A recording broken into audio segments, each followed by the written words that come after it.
Bonjour à tous et bienvenue pour ce webcast très spécial en direct de l'IFM. Aujourd'hui en plein cœur de Paris, nous sommes ravis de passer cette journée avec vous. Vous êtes déjà très nombreux à nous regarder, on vous en remercie infiniment.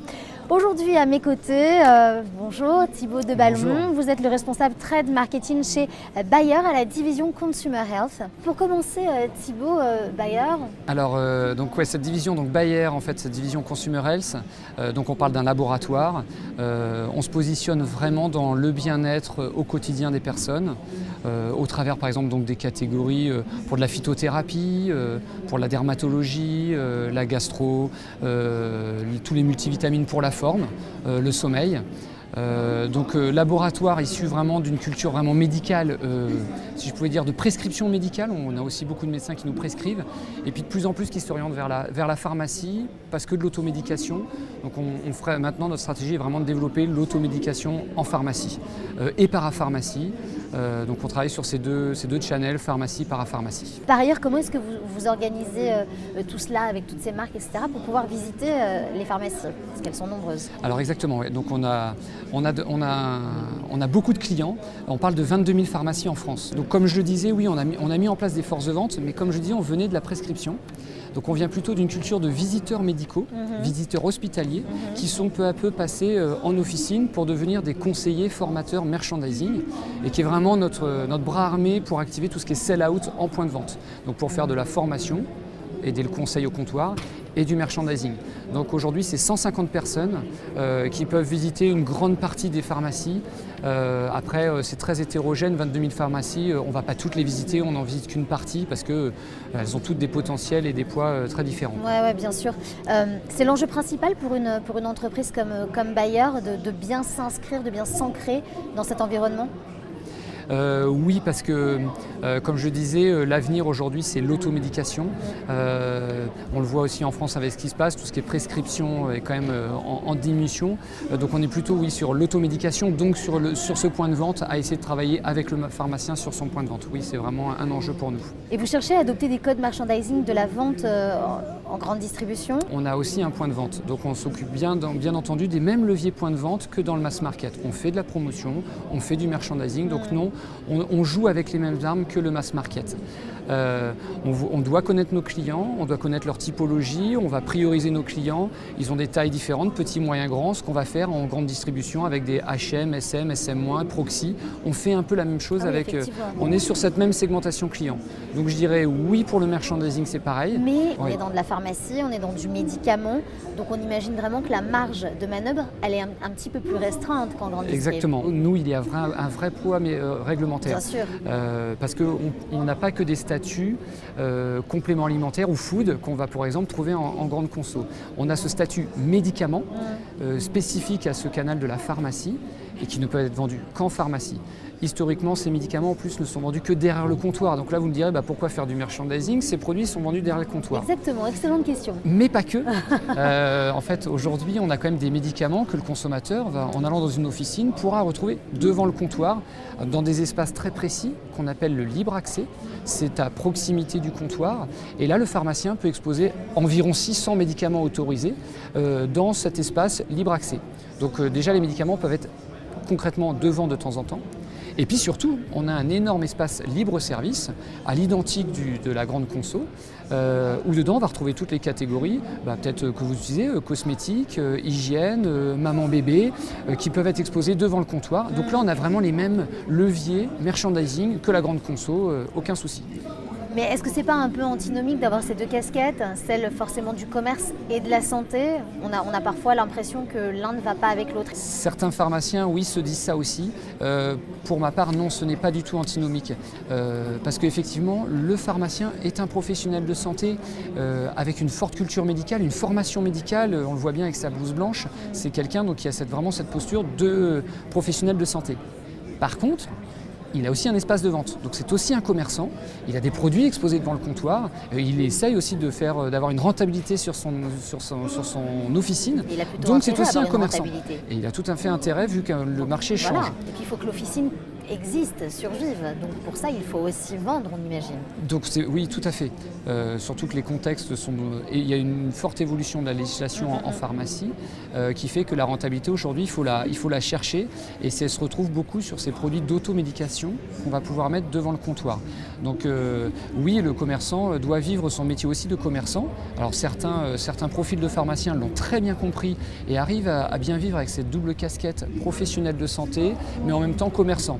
Il faut donc essayer de développer cette culture auprès du pharmacien, de vraiment lui faire comprendre que le merchandising, ça doit être rationalisé. Ce n'est pas que le fait de mettre des boîtes dans un linéaire et d'attendre que le consommateur se débrouille devant le linéaire.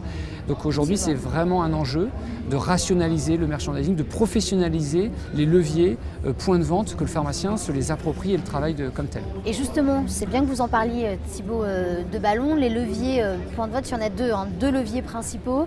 Le premier, c'est le panier et le deuxième, c'est la fréquence. On s'en dit quelques mots? Alors effectivement, le panier est très important. Alors on entend quoi par le panier? Le panier, c'est vraiment c'est une tentative du pharmacien de faire que son consommateur, son client, ressorte de l'officine avec potentiellement un produit qu'il n'avait pas prévu d'acheter.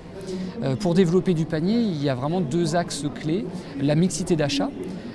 Mixité d'achat, c'est vraiment ça, c'est vous aviez un problème, parce que souvent le consommateur rentre avec un problème en tête, et de ressortir avec la solution, ce que le pharmacien vous a donné, et peut-être un produit à usage plus quotidien, en accompagnement, éviter la récidive. Donc ça, c'est vraiment ce côté développement du panier, et on peut le faire bien entendu avec de l'impulsion. Alors je dis qu'en pharmacie, on n'a pas comme en grande conso des produits type le chewing-gum en tête de caisse, mais on a d'autres produits. Je pense aux multivitamines, qui sont des produits moins impliquants dans l'achat et qu'on peut vraiment comme ça passer devant le rayon et se dire ah bah oui effectivement tiens en ce moment je suis enrhumé, peut-être qu'une multivitamine additionnelle va peut-être aussi m'aider. Donc on peut aussi craquer sur un produit aussi comme pour travailler l'impulsion. La nécessité qu'il soit là, qu'il soit bien placé au bon endroit, au bon moment. Tout à fait. On imagine que les saisons jouent également un rôle important. On s'en parlait tout à l'heure hors antenne, avant cette interview. Notamment, vous m'aviez évoqué deux exemples qui m'ont beaucoup parlé. L'exemple de la rentrée des classes où on met plutôt de l'antipoux parce qu'on sait qu'on va avoir besoin de ça, les enfants vont rentrer à l'école. Et puis aussi la saison de l'été où on va plutôt axer crème solaire, protection totale, encore une fois pour les enfants, etc. Donc c'est important d'avoir le bon produit au bon moment. Oui, mais alors sauf que là, je ne suis plus dans le premier levier de faire du panier, ça va être plutôt pour travailler de la fréquence. L'enjeu de fréquence, on va le faire avec l'assortiment. On va essayer, le but du pharmacien, c'est de trouver des assortiments qui vont faire que vous allez venir plus souvent dans son officine. Quelque chose que le pharmacien a fait depuis quelques années, il s'est vraiment approprié des catégories, c'est par exemple la poudre de lait. Le pharamacien, comme je vous disais, sa culture, c'est vraiment problème-solution. Vous rentrez dans sa pharmacie parce que vous avez un problème, il vous donne la solution. Mais pas que, depuis quelques années, ils vendent la poudre de lait. La poudre de lait permet de cibler des femmes avec enfants, donc vraiment des gens qui vont après fortement fréquenter l'officine, avoir beaucoup de besoins au niveau médical. Mais la poudre de lait, c'est le produit avec la plus forte fréquence d'achat en officine. Une femme qui commence à acheter sa poudre de lait pour son enfant va revenir très fréquemment, jusqu'à 6 actes par an dans l'officine. Donc c'est par ce type de catégorie qu'on fait revenir souvent les gens. Effectivement, le saisonnier, par une crème solaire, et en étant bien placé en termes de prix, je vais faire venir des gens plus souvent parce qu'ils ont dit tiens, la crème solaire, je peux aussi la trouver en pharmacie. La rentrée des classes, mes enfants, l'époux, je peux trouver le produit en pharmacie. Donc on peut le travailler effectivement aussi en choisissant bien les catégories ou une cible. Je peux vous parler aussi de la cible. Les hommes ne fréquentent en termes d'achat en pharmacie, c'est souvent la femme qui va plus souvent en pharmacie. L'homme y va moins souvent, à moins qu'il ait une prescription d'un médecin. Mais pour le faire aller, il faut lui trouver des catégories.